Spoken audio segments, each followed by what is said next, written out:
সাতটা কাজ যে ব্যক্তি করবে আল্লাহ পাক ঈমানের সঙ্গে তার মওত দান করবেন। কয়টি কাজ? এক নম্বর হলো প্রত্যেকটা কাজ শুরু করার আগে বিসমিল্লাহির রহমানির রহিম। যে কোনো কাজ, দোকান বাসার ব্যবসা বাণিজ্য যে কোনো কাজ আমি শুরু করব কি বলে? বিসমিল্লাহির রহমানির রহিম। কাজ শেষ হওয়ার সাথে সাথে আলহামদুলিল্লাহি রাব্বিল আলামিন। কয়টা হলো? তিন নম্বর হলো যদি কোনো ভুল ত্রুটি হয়ে যায়, গুনাহ খাতা, আমাদের চলাফেরা ওঠা বসা সব সময় কিন্তু গুনাহ হইতেছে। যখনই কোনো গুনাহ হয়ে যাবে সঙ্গে সঙ্গে আস্তাগফিরুল্লাহ কি বলতে হবে? আস্তাগফিরুল্লাহ। কয়টা হইল? তিনটা। চার নম্বর হলো আমরা সামনে যে কোনো কথা বলবো, যেটা আমরা বলি যে আগামীকাল করব, বলি না কি বলেন? আগামী মাসে করব, এরকম যে কোনো কথা আমরা সামনে বলবো সেই কথাটা বলবো ইনশাআল্লাহ। কি বলবো? ইনশাআল্লাহ। কয়টা হইল? চারটা। আর দিলের ভিতরে সব সময় কিন্তু শয়তানে ওয়াসওয়াসা দেয়।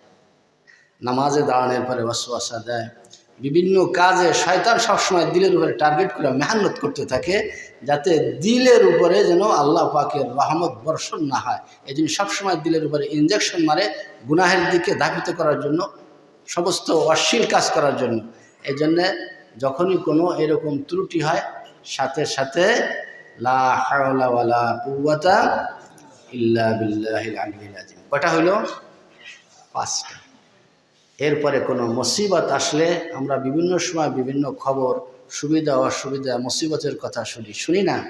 তখন ইন্না লিল্লাহি ইন্না ইলাইহি রাজিউন। কয়টা হইল?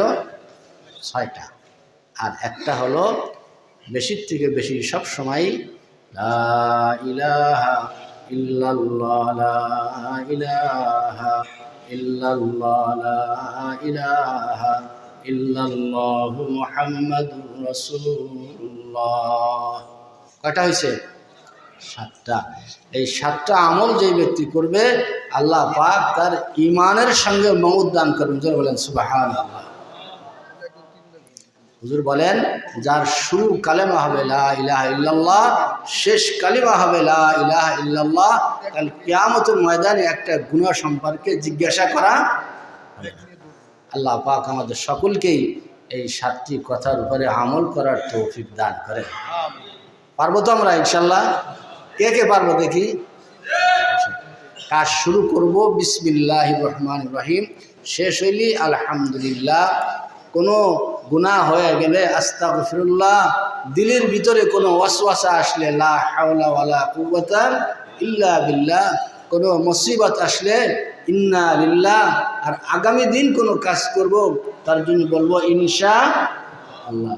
আর সব সময়ই লা ইলাহা ইল্লাল্লাহ, এটা জিকিরের উপরে থাকবো। অবসর হইলেই তো আল্লাহ পাক সকলকে